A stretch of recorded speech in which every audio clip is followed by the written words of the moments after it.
فلا يتدبرون القرآن ولو كان من عند غير الله لوجدوا فيه اختلافا كثيرا فلا يتدبرون القرآن ولو كان من عند غير الله لوجدوا فيه اختلافا كثيرا. السلام عليكم ورحمة الله. إن الحمد لله نحمده ونستعينه ونستغفره ونعوذ بالله من شرور أنفسنا ومن سيئات أعمالنا. من يهده الله فلا مضل له ومن يضلل فلا هادي له، وأشهد أن لا إله إلا الله وحده لا شريك له، وأشهد أن محمدا عبده ورسوله. اللهم صل وسلم وبارك عليه وعلى آله وصحبه وسلم. Still with verses in Surah Al-Baqarah that talks about divorce, rulings, and the wisdom of Allah subhanahu wa ta'ala, the all-wise, when it comes to these rules that Allah subhanahu wa ta'ala created us as human beings, that we tend to have relationships. We're not isolated. We do not live as individuals isolated from one another, but instead we have relationships. Sometimes they're very complex, and sometimes they are very emotional, and one of which this sacred relationship between a husband and a wife, that it's supposed to be according to what Allah subhanahu wa ta'ala wants. So most people get married, and they get married for many reasons, but for us as Muslims, Allah subhanahu wa ta'ala wants us to get married, part of the religion of Islam, but for a great purpose, and that is to establish the worship of Allah subhanahu wa ta'ala on the face of earth. To do that according to the orders of Allah subhanahu wa ta'ala. And if life between a husband and a wife is not reached a certain level where they're not able to continue such a life to fulfill the purpose of their existence, and that is to worship Allah subhanahu wa ta'ala, then Allah subhanahu wa ta'ala made it permissible for them to divorce. And even with divorce, there are certain etiquettes to be observed, certain rulings, so that people would do it according to what Allah subhanahu wa ta'ala wants from them. So let's see inshallah ta'ala, and this is what we reached, verse number 229 and 230. 229 and 230 from Surah Al-Baqarah. Allah subhanahu wa ta'ala says in verse number 229, أعوذ بالله من الشيطان الرجيم الطلاق مرتان فإمساكم بمعروف أو تسريح بإحسان ولا يحل لكم أن تأخذوا مما آتيتموهن شيئا إلا أن يخافا ألا يقيما حدود الله فإن خفتم ألا يقيما حدود الله فلا جناح عليهما فيما افتدت به تلك حدود الله فلا تعتدوها ومن يتعد حدود الله فأولئك هم الظالمون. Which means divorce is twice. Then either keep her in an acceptable manner or release her with good treatment. And it is not lawful for you to take anything of what you have given them unless both fear that they will not be able to keep within the limits of Allah. But if you fear that they will not keep within the limits of Allah, then there is no blame upon either of them concerning that by which she ransoms herself. These are the limits of Allah, so do not transgress them. And whoever transgresses the limits of Allah, it is those who are the wrongdoers. This verse, Allah subhanahu wa ta'ala stating the fact that divorce is only twice. Twice meaning that it's twice you have the right to take them back. If it's the first divorce, the husband has the right to take his wife back during the time of the iddah, which is 3 menses, as we heard that in the previous verse. And if the divorce happens a second time, during the period of the iddah, which is 3 menses or 3 period times, then he has the right to take his wife back again. But that's it. If they're back again together and he divorces for the 3rd time, we will see in the next verse, then the divorce becomes irrevocable. That means he does not have the right to take her back with a certain condition that will be mentioned inshallah ta'ala. So at-talaq marratan, very clearly stating the fact that divorce is twice. For the husband to take his wife back, he has a chance to take his wife back during the time of the iddah. فَإِمْسَاكٌ بِمَعْرُوفٍ أَوْ تَسْرِيحٌ بِإِحْسَانٍ. فإمساك بمعروف. Imsak meaning, and to keep her. To keep her under him, meaning as a wife, بمعروف. Ma'ruf with goodness, with whatever is acceptable, whatever people know as something that is good, with good intentions, for what is good between them to be there, as Allah subhanahu wa ta'ala ordered the husband and the wife to live with each other with matters of goodness. وَعَاشِرُهُنَّ بِالْمَعْرُوفِ, live with them with goodness. So either to take her back and to stay like that in matters of ma'roof, أو تسريح بإحسان. Tasrih meaning, and to let them go, meaning to let the wife go, to keep the divorce till after the period is finished, and then in that case, he has no right to take her back if they want to go back again together. It has to be with a new contract, with a wali, a guardian, with witnesses and so on and so forth. But he has only the right during the period, which is again 3 menses, something around from 2 months to 3 months, depending on the period of the menses from one woman to the other. And this is for those who have menses. For the one that reaches the age of menopause, for example, they have, the period is 3 months, as Allah subhanahu wa ta'ala states in the Qur'an. So it shows that the order from Allah subhanahu wa ta'ala to fulfill the purpose of the relationship is to live with goodness. People tend, when there is divorce, when there is disputes, to cause so much harm to one another, whether it's physical harm or emotional harm. Sometimes people don't treat each other with justice, and if they can take anything, even if it's unlawful, from the other side, they would do that. And this is one of the signs of hypocrisy. As the Prophet ﷺ, when he mentioned the characteristics of the hypocrites, he said, وَإِذَا خَاصَمَ فَجَرٍ, that when he is in quarrelsome, he has fujur, he transgressed the limits. He does not deal with the one that he has dispute with matters of fairness and justice. And this is why Allah subhanahu wa ta'ala ordering, if divorce happens, they still should treat each other not just with matters of justice, with matters of goodness. Why? Because they had certain moments with each other, with goodness. It's such a very important relationship. They were very close to one another, and they should not forget that, as Allah subhanahu wa ta'ala reminded them and ordered them in the Qur'an. So when we look into this and ponder over this, فَإِمْسَاكٌ بِمَعْرُوفٍ أَوْ تَسْرِيحٌ بِإِحْسَانٍ, keep them with matters of ma'roof, whatever is acceptable to the people, whatever is good. أَوْ تَسْرِيحٌ بِإِحْسَانٍ, you continue with the divorce with ihsan, with goodness, with matters of goodness that would bring nothing but good. Although divorce in itself is something that people might dislike, but maybe the outcome of it, if it's done in the proper way, that it would bring what is good. If all means else fails, then Allah subhanahu wa ta'ala says, وَلَا يَحِلُّ لَكُمْ أَن تَأْخُذُوا مِمَّا آتَيْتُمُهُنَّ شَيْئًا. That means it's not permissible for you to take from them anything that you gave them. And this is for the men, for the husband. It is not permissible for him to take anything from what he gave his wife. Now they are divorced, it is not permissible for him to take anything from her. Even if they were not divorced, whether it's the mahr or something that he gave her and it's mainly the mahr, it is not permissible for him to take it back. The dowry, the mahr that is given to the wife, it is not permissible for the man to take that. When is it permissible to take half of it? If the marriage is not consummated yet. When they do the marriage contract, and divorce happens before they consummate the marriage, and before they are together alone. In that case, he is entitled to only half of the mahr only. This is his right. But once the marriage is consummated, then she has all the mahr. And it's not permissible for him to ask for anything. And sometimes if a person would think that he's in charge of the woman, then he can try to cause harm to her, or deprive her from giving her a divorce, and instead of living with her with goodness, he wants to keep her and he would continue to abuse her. And this is definitely not permissible, as we hear in the verses, to keep them with ma'roof.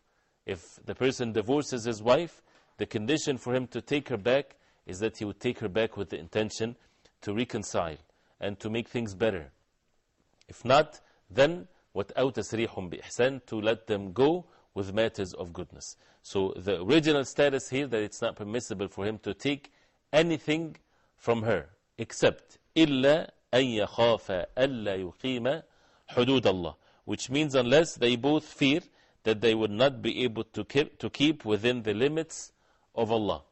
And that referring to the way for the wife to terminate the relationship if she's not able to fulfill the rights of her husband and she wants to get out of the relationship. He's the one that paid the mahr, and he's the one that spent on his wife, and he's not the one that is asking for divorce, and there is nothing that would give her the right to ask for divorce, meaning that he's fulfilling her rights in a good way, that she does not have any grounds for divorce, but she's still not able to fulfill the rights of her husband, as mentioned in the Sunnah of the Prophet ﷺ, when the wife of Thabit ibn Qais radiallahu anhu, she came to the Prophet ﷺ and she said, I don't see anything bad in his religion or manners, and she's his wife, but I hate kufr after Islam, meaning that she's hating to not to fulfill his rights, and as a result of that she will be subjecting herself to the punishment of Allah subhanahu wa ta'ala, because she didn't like him. She can't force herself to fulfill his rights. In that case, the Prophet ﷺ asked the companion radiallahu anhu to give her back her garden, which is basically for her to give him back his garden, and he would accept that and consider that as a divorce. And this is called, in the matters of fiqh, the matter of khul'. That means she gave him the mahr, she gave him the dowry that he gave her, which was a garden, and the marriage contract was terminated. So this is the exception in which the husband will take something from the wife. If she's the one that is asking for the divorce, originally it is not permissible for a wife to ask for divorce for no reason. And this is something that is not permissible. Unless, again, either there is harm is happening to her as a result of the marriage, then she can have grounds for divorce. If not, then she can ask for khul'.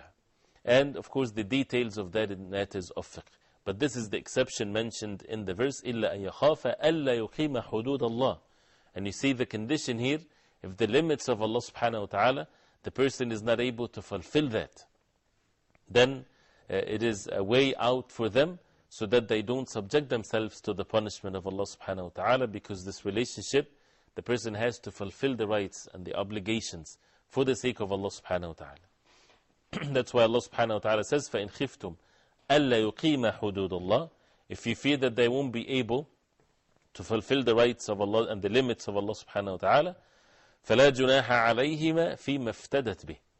There's no sin on them if she ransom herself. Ransoming herself meaning that normally the husband is the one that has the right to divorce. It's not the right of the wife. It's not something that the wife have the authority to do the divorce, to implement the divorce, unless she would ransom herself by giving back the mahr, by giving back the mahr, or if he asks for more, so that she can free herself and terminate the relationship. And according to the correct opinion, it does not count as a divorce. It does not count as one of the limited numbers of divorce to divorce.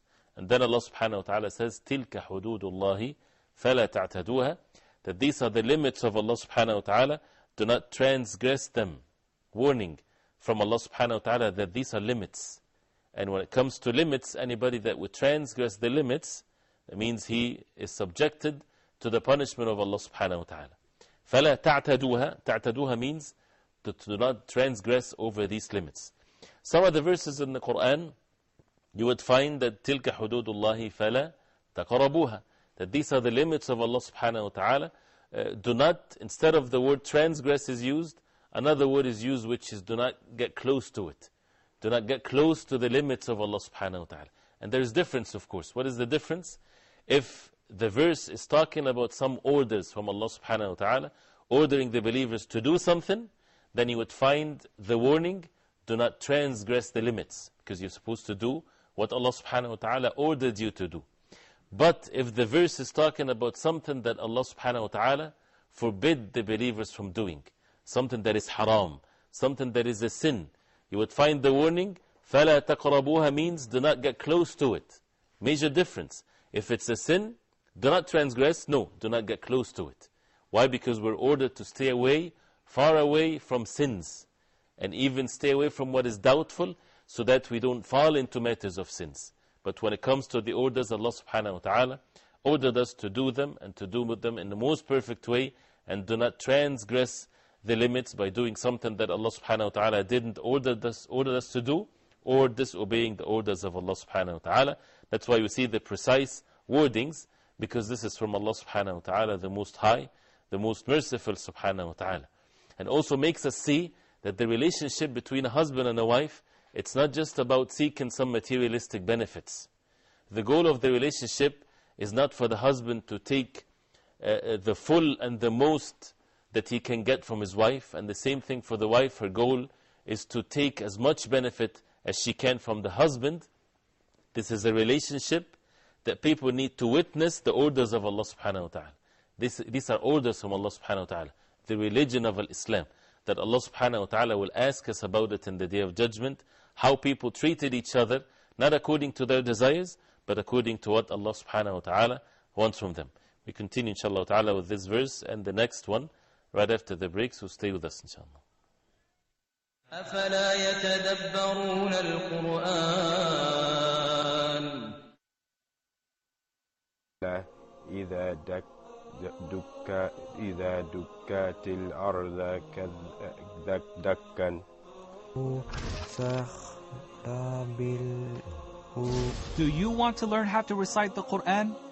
Do you want to read Islamic books in Arabic? You may enroll in a small group.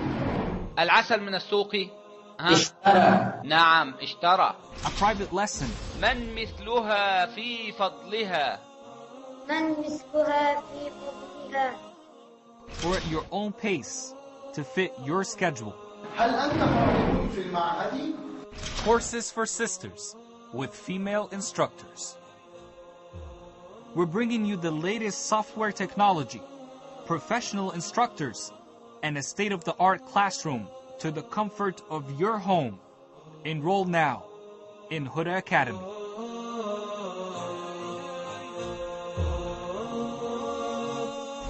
Huda Academy, your gateway to authentic Islamic knowledge.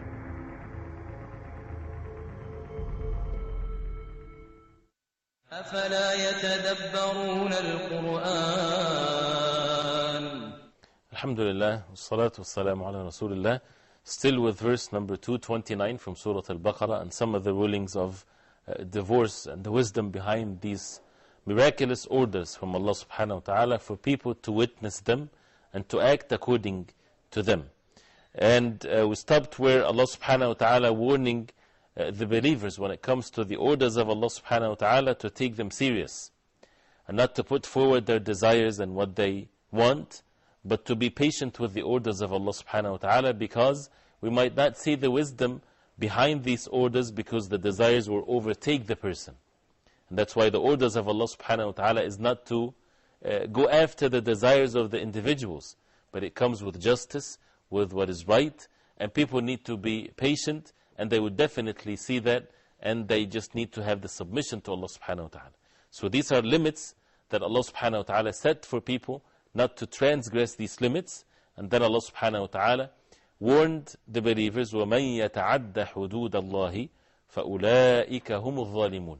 Whoever transgress the limits of Allah, after the warning, do not transgress the limits of Allah subhanahu wa ta'ala, the orders of Allah subhanahu wa ta'ala in matters of divorce and all of your affairs, then it shows that whoever transgress the limits of Allah subhanahu wa ta'ala, they are indeed al-zalimun. Al-zalimun, wrongdoers, those who commit injustices. And this is what originally, what dhulm means. Dhulm, and those who are zalimun, those who are transgressors, they are the ones that are unjust, those who would commit injustices. Why Allah subhanahu wa ta'ala mentioned that whoever transgress the limits, they are committing injustice. They are committing injustice against their own selves by disobeying Allah subhanahu wa ta'ala, and they would subject their own selves to the hellfire, and that's a form of injustice, of course. And committing injustice to those who lived with them, to their wives, or the wife towards her husband, and this is something that is not permissible. People need to observe justice when they would deal and treat with one another, and these are forms of dhulm, whether a person is committing the dhulm against oneself or against someone else, And the Prophet ﷺ said in the authentic hadith that al-dhulm dhulumatun yawm al-qiyamah. That dhulm or injustice is dhulumat, plural of that, many, many, and it's more severe in the hereafter, in the day of judgment. And Allah subhanahu wa ta'ala is the most just. He made it forbidden, meaning injustice on himself and unto the people. And whoever transgressed the limits, then he is among those who are wrongdoers, those who would commit injustices. Then Allah subhanahu wa ta'ala in the next verse, verse number 230, saying, فَإِن طَلَّقَهَا فَلَا تَحِلُّ لَهُ مِن بَعْدُ حَتَّى تَنْكِحَ زَوْجًا غَيْرَهُ فَإِن طَلَّقَهَا فَلَا جُنَاحَ عَلَيْهِمَا أَن يَتَرَاجَعَا إِن ظَنَّا أَن يُقِيمَا حُدُودَ اللَّهِ وَتِلْكَ حُدُودُ اللَّهِ يُبَيِّنُهَا لِقَوْمٍ يَعْلَمُونَ. Which means, and if he has divorced her for the third time, then she is not lawful to him afterward until after she marries a husband other than him. And if the latter husband divorces her or dies, there is no blame upon the woman and her former husband for returning to each other if they think that they can keep within the limits of Allah. These are the limits of Allah which He makes clear to a people who know. Now the continuation of what in verse number 229, as we heard that الطلاق مرتان, divorce is only twice, meaning twice to return her. 2 chances for the husband to take back his wife, and he has the right to do that, and she has to obey him with that regard if it's within the limits of the iddah, which is 3 menses.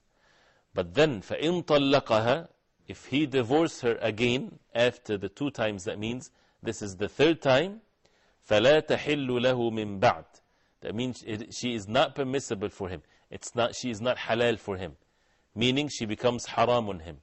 She becomes forbidden on him to get married to him again if it's the 3rd time. And there is no period for the 3rd time to be waited for when it comes that he has the right to take her back. If it's the 3rd divorce, it's the 3rd divorce. فَإِن طَلَّقَهَا فَلَا تَحِلُّ لَهُ مِن بَعْدِ حَتَّى تَنْكِحَ زَوْجًا غَيْرَهُ, till she marry another husband. And this is something that, as it's explained in the verse and in the sunnah of the Prophet ﷺ, it's done in a way that she's not doing that to go back to the former husband. Say, for example, somebody divorced his wife 3 times. That means this is an irrevocable divorce, talaqun ba'in, irrevocable divorce. That means it is not permissible for them to go back together. And this is a serious matter. And regret doesn't work this way. Does not benefit the person then, because this is a person who was given 1 chance after another, and then after the 3rd time the matter is over. And then if she were to get married to someone else, she has of course the right to do that after her period of waiting to make sure that she is not pregnant and so on. Then she is to get married with the intention that this is a desirable marriage that they would stay within each other, with one another forever, till death takes them apart. Not a marriage as a temporary thing or in papers, or even not in papers, they would consummate the marriage, but just for the purpose of going back to the former husband. This is not permissible. The Prophet ﷺ cursed the one that would do this, the one that is used to make it permissible and lawful for the wife to go back to the former husband, this new husband. The Prophet ﷺ cursed him and cursed the one that would deal with that. So this is something that is not permissible whatsoever. And it's basically, someone would do this is playing tricks and thinking that they can deceive Allah subhanahu wa ta'ala. This is not what the orders meant for people to do. This is meant for them to be according to what Allah subhanahu wa ta'ala wants. So what is then is valid? If the divorce happens 3 times, and it happened that she married someone with the intention of remarriage, like what people do, and that she would stay with him forever. And if something happened, and they are divorced, and after the period of the iddah is finished, and say then afterwards, if she wants to go back to the former husband with the condition that they would honor the limits of Allah subhanahu wa ta'ala, because they were given so many chances, that means they don't fit one another. This is according to the orders of Allah. If 1 chance after the other, and they knew what divorce means, and they still, he divorced her 3 times, so why would they go back again after what is mentioned? Unless there is matters of goodness, then it's okay for them to go back to one another, but not as a way of deceiving one another or using someone just to make it lawful for her to go back to her former husband. So that's why Allah subhanahu wa ta'ala says, فَإِن طَلَّقَهَا, if the second one, if the latter husband divorces her, فَلَا جُنَاحَ عَلَيْهِمَا أَن يَتَرَاجَعَ, there's no sin on them to go back to one another, meaning to the former husband, to the first one, إِن ظَنَّ أَن يُقِيمَ حُدُودَ اللَّهِ, if they would think that they can keep the limits of Allah subhanahu wa ta'ala. The word in dhanna, dhann means if they are more likely or they think that they can honor the limits of Allah subhanahu wa ta'ala. And that's something that would happen in the future, so nobody would know for sure with certainty that this would happen.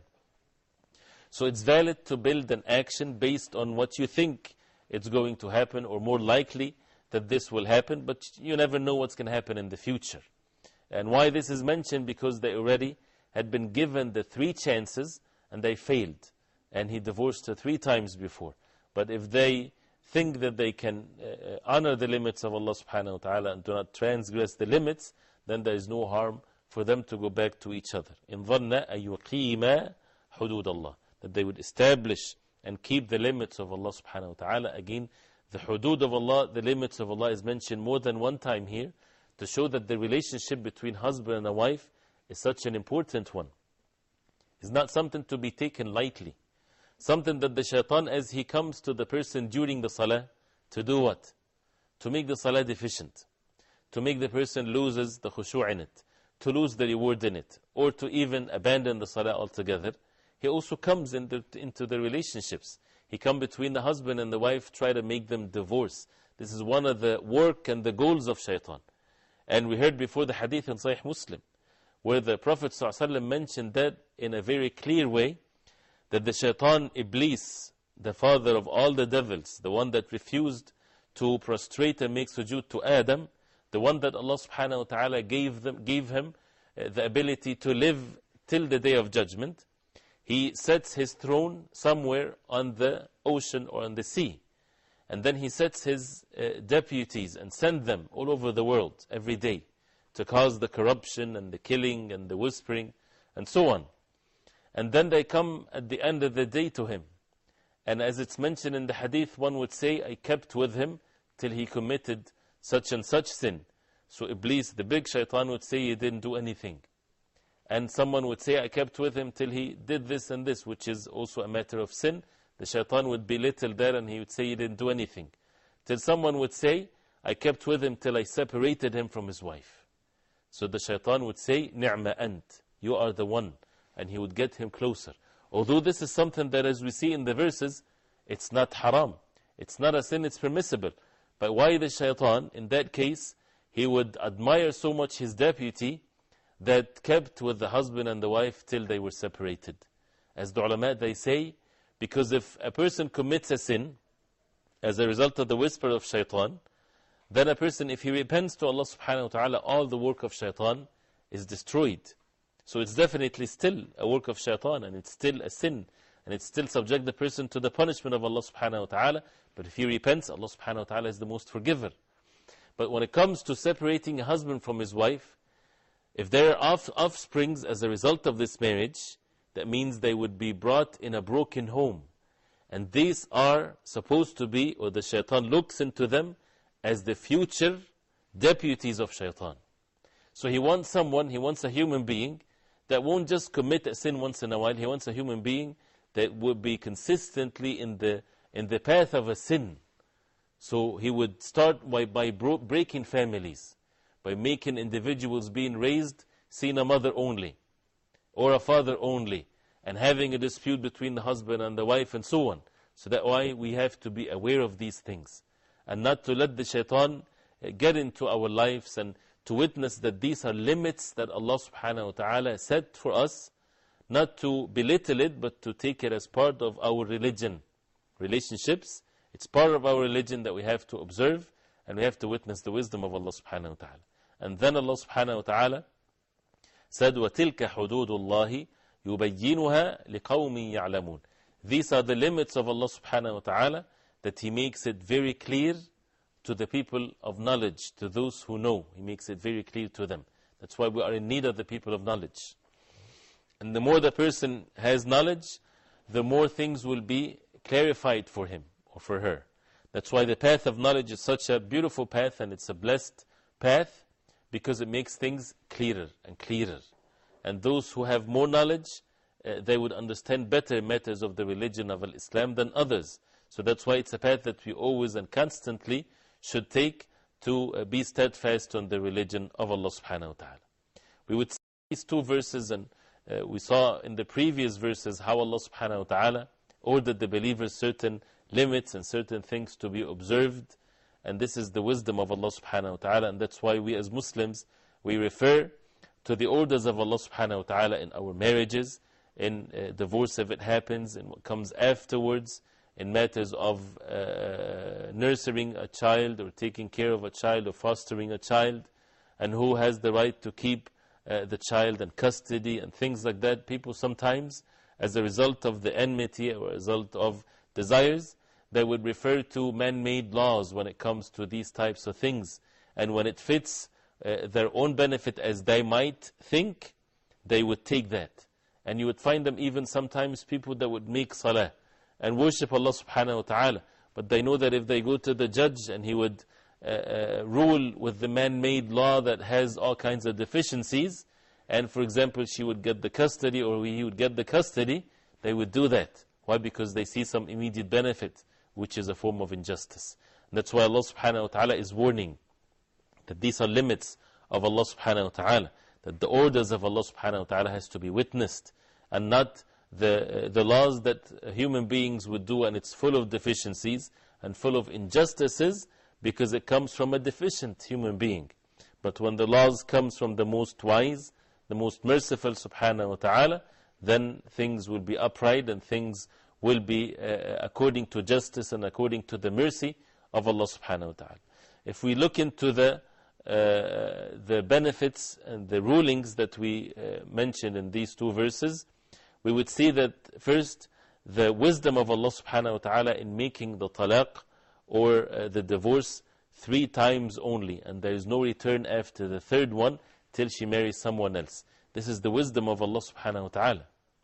And it's the mercy of Allah subhanahu wa ta'ala that's not from the first divorce, it's after the third one. And you would see that when human beings invent laws and the husband and the wife would divorce each other and that's it, Allah subhanahu wa ta'ala gave the chance that if a person get angry, and as a result of anger or a dispute, when people are in one state being married, they don't know how it feels to be divorced. So even if it happened from them and they divorced, and the divorce is there, then maybe they would regret what happened before, so there's a way to return, a way of reconciliation. That's why, as we heard, the wife is supposed to stay in the household of her husband after he divorces her. If it's the first or the second one, she stays there, and she beautifies herself for her husband even, for the period of the 3 menses. Why? So that it's more likely that they would reconcile towards one another. That if any intimate relationship happens, they're back already to one another, and they still have another chance or 2 chances because it counts as a divorce. So this is the wisdom of Allah subhanahu wa ta'ala, that He made it 3 times. But after the 3rd time, that means they're not fit to be together. They don't deserve to be together. Whether it's the fault of the man or the fault of the wife, still it's something that according to the orders of Allah subhanahu wa ta'ala, they are not meant for each other. They don't deserve to be with one another. Also, one of the things that the ulama, they said, you see, it's mentioned as 3 times. And many things in the religion of Islam, you would find it repeated 3 times, or a person is given 3 times to do it. Like you say salam, for example, when you enter to meet someone, it is not necessarily that you would say it 3 times, but if they didn't hear it for the first time, you say it, or you're in doubt, you say it the 2nd time. The same thing when it comes to taking permission to enter a place. You take permission 3 times, you knock 3 times, and after that you leave. As Allah subhanahu wa ta'ala through the Prophet sallallahu alaihi wasallam ordered us. And to even sometimes repeat what you say 3 times, as the Prophet sallallahu alaihi wasallam used to do, so that people would understand. Also matters of wudu and washing 3 times and so on. So sometimes it's, when things are repeated, it gives the benefit of the doubt to the person. And that's why we need to make sure first that matters are clear, that the message is there, that a person is given a chance. And Allah subhanahu wa ta'ala gives us so many chances to repent before the time and the moment of death. And that's why we need to witness that also in our life, by also looking into these rulings, that it's all full of wisdom and full of mercy, and for us to have the fear of Allah subhanahu wa ta'ala in our hearts. We continue inshallah ta'ala with some of the benefits from these 2 verses, 229 and 230 from Surah Al-Baqarah. So stay with us inshallah. أفلا يتدبرون القرآن Huda TV strives to bring you, our viewers, the best in Islamic programming. Please send your comments and suggestions to feedback@huda.tv. أفلا يتدبرون القرآن Alhamdulillah, wassalatu wassalamu ala Rasulillah. With verses 229 and 230 from Surah Al-Baqarah, and some of the benefits relating to rules of divorce. One of these benefits that we learn from the verses, that which is a matter of fiqh and has differences of opinion, since divorce is only 3 times. What happens if a person would say the divorce 3 times in 1 time like this? This is one of the issues that many people do not know the rulings about it, and even some people, they think that when they divorce for the first time, that they have to divorce and to say 3 times. This is definitely wrong, and it's against what Allah subhanahu wa ta'ala wants from us. If a person had to divorce, and again as we talked about, the proper divorce is not just any divorce when a person is angry to say the words of divorce, because most likely the person would fall into a sin. Why?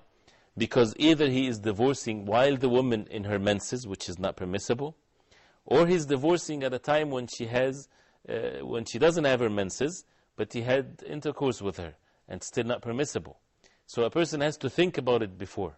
And if he was with her in an intercourse relationship during her period of purity, he has to wait till she gets her menses, and then she's clean from that, and then he can say the divorce. So it's not a matter of rushing into some words to be said as a result of being angry. So it is only to be said only once, and that's enough. But say if a person divorces his wife, and after another day divorces her again, and another 3rd day he divorces her again, does that count as 3 divorces? That means it's not permissible for her to be back to him again? Or it only counts as 1, if it's mentioned all together in one setting, or he make it upon himself that it's 3, and so on. This has differences of opinions. The majority of the ulama are in the opinion that it counts as 3. Because Allah subhanahu wa ta'ala made it so easy, so vast for the person, that he waits. He doesn't have to do it 3 times. Why would he do it 3 times when Allah subhanahu wa ta'ala made it in such a way? So when a person would make it difficult for his own self, then he is to be punished against his own intentions. And some said it doesn't make sense, and it's nonsense to make divorce 3 times at one setting or 1 time, because Allah subhanahu wa ta'ala said, فَإِن طَلَّقَهَا أَوْ طَلَّقُ مَرَّتَانِ, and so on, that it's 2 times, and then if he divorces her, that means it's done after the 2 divorces occurred, and so on. So this is the differences of opinion. Whether we say that this is more correct or not, this is not the point. But the point is that in these matters, people need to refer to the people of knowledge with their specific case. Not to take the rulings like this and we apply it on ourselves. Either a person is a knowledgeable person, or we ask a person of knowledge.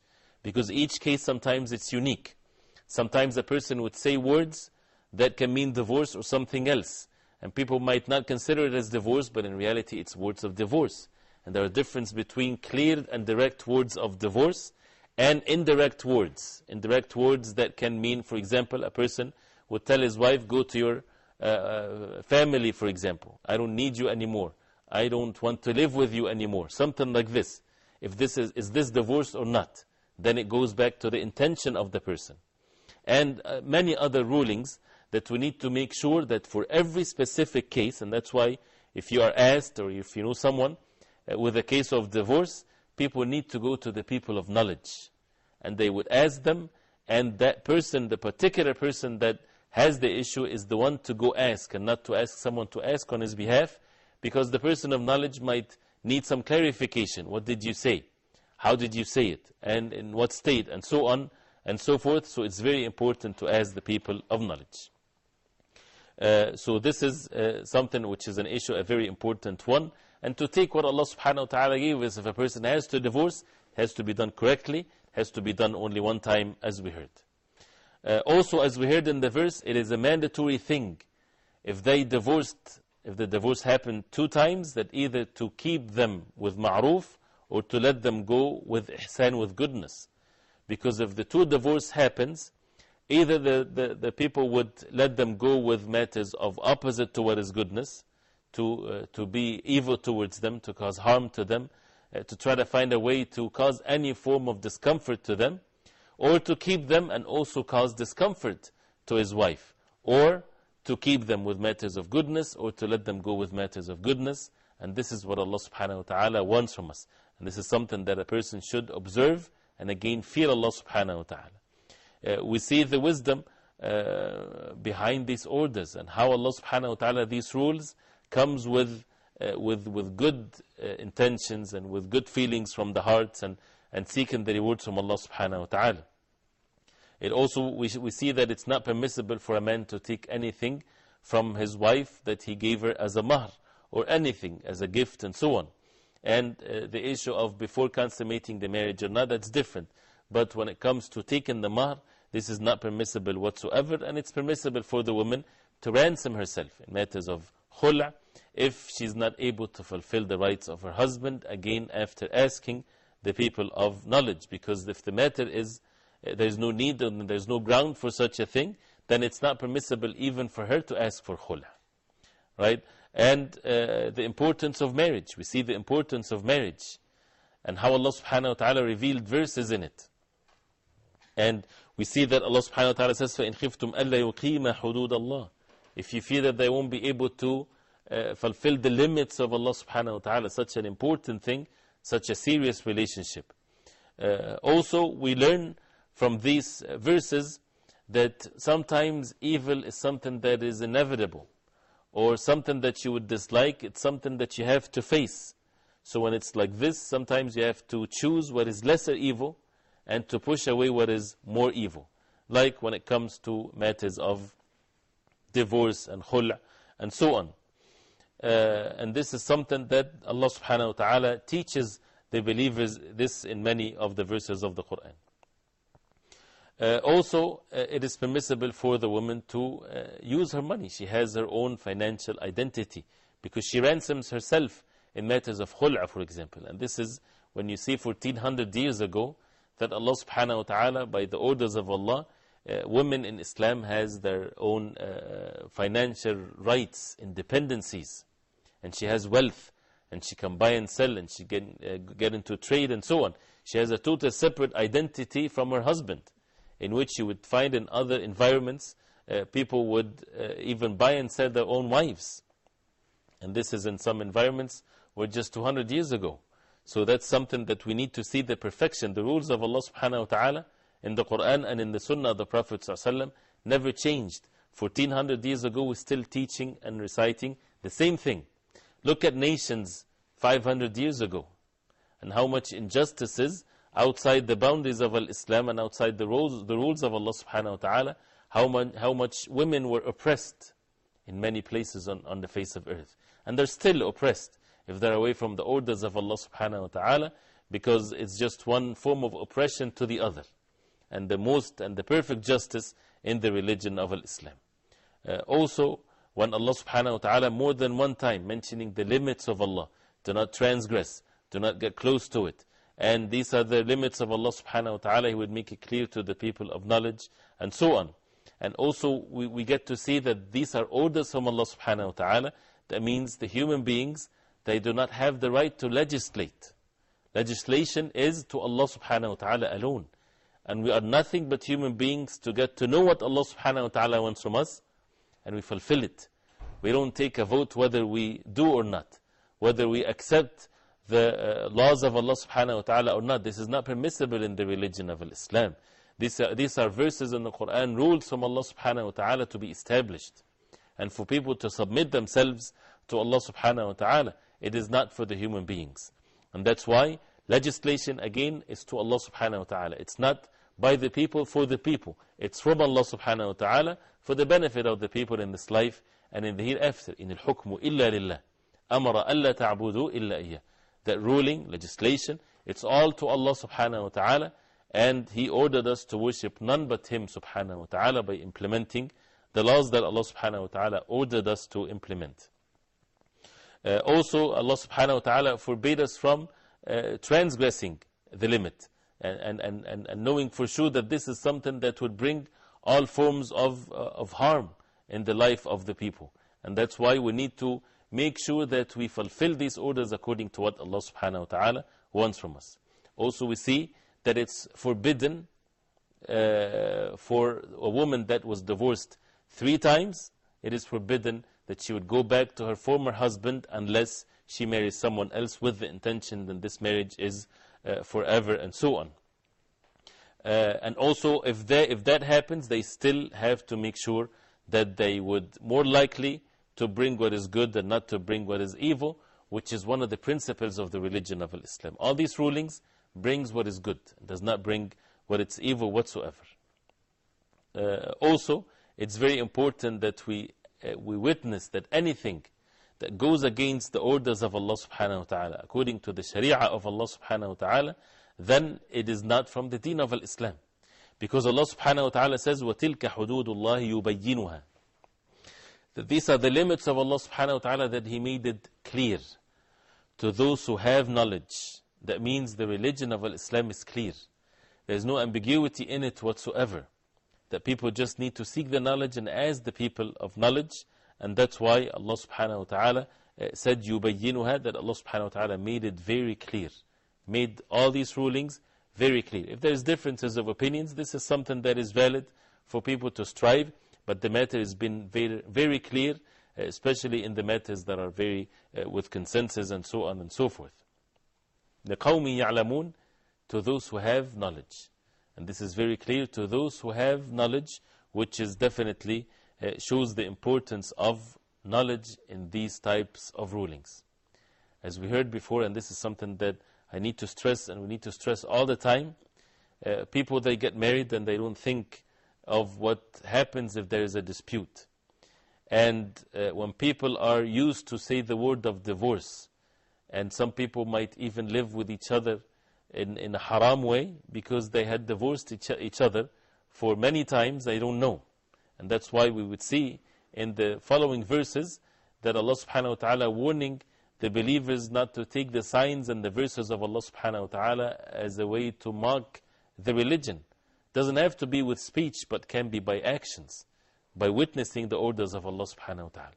It's great meanings, it's great benefit, and it shows the importance of learning these rules. And do not apply these rules on yourself unless you ask a person of knowledge with your unique situation, with your unique circumstances, so that we don't fall into transgressing the limits that Allah subhanahu wa ta'ala set for us. We ask Allah subhanahu wa ta'ala to make us among those who know the orders of Allah subhanahu wa ta'ala and to fulfill it, and to protect our homes and our relationships, and to make the families among the Muslims such a strong environment for people to worship the Creator of the heavens and the earth. And we continue inshallah ta'ala with more verses from Surah Al-Baqarah next time, if Allah subhanahu wa ta'ala gives life. Wa sallallahu wa sallam wa barak ala Muhammadin wa ala alihi wa sahbihi wa sallam. Wassalamu alaikum wa rahmatullahi wa barakatuh. أفلا يتدبرون القرآن ولو كان من عند غير الله لوجدوا فيه اختلافا كثيرا. أفلا يتدبرون القرآن ولو كان من عند غير الله لوجدوا فيه اختلافا كثيرا. أفلا يتدبرون القرآن ولو كان من عند غير الله لوجدوا فيه اختلافا كثيرا